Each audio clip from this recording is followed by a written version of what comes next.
Gyere, Anna. Na, hát ezt tedd le nyugodtan a táskát, mert tudom, hogy nagyon-nagyon nehéz. Na, hát egészen fogtól kijöttél igazából. Gondoltam volna. A stressz helyzet valahogy úgy érzem, jó hatással volt. Jó hatással volt rád a stressz helyzet. Nagyon sok bizonytalanság volt a játék közben, de egyébként egész ügyesen kijöttél. Na, megvan tehát a nyeremény. Tudod, hogy mennyi egyébként fejben volt? 1 millió forint fölött, így van, így van. Ez a pénz, ez ugye elvileg megvan.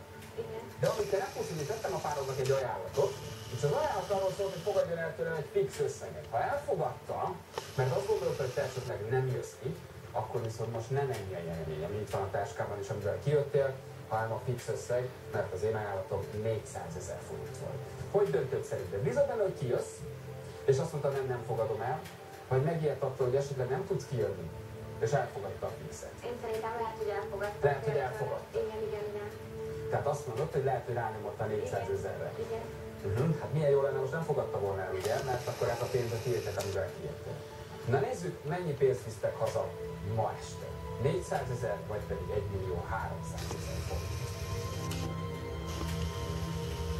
Anna, Gergő, az összeg, amit ma hazavihettek az arénából. 1 300 000 forint.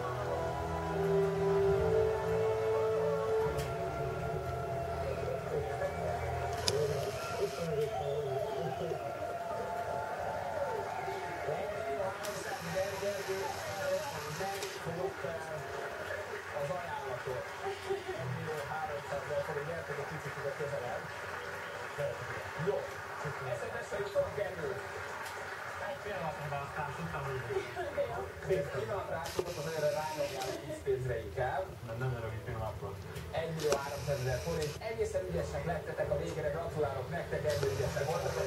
Egészen úgy kértem, 1 300 000 forint. Ennyi pénzt visztek haza. Ma este önöknek, hölgyeim és uraim, csapatért tartsanak velünk legközelebb, és látják az elérhető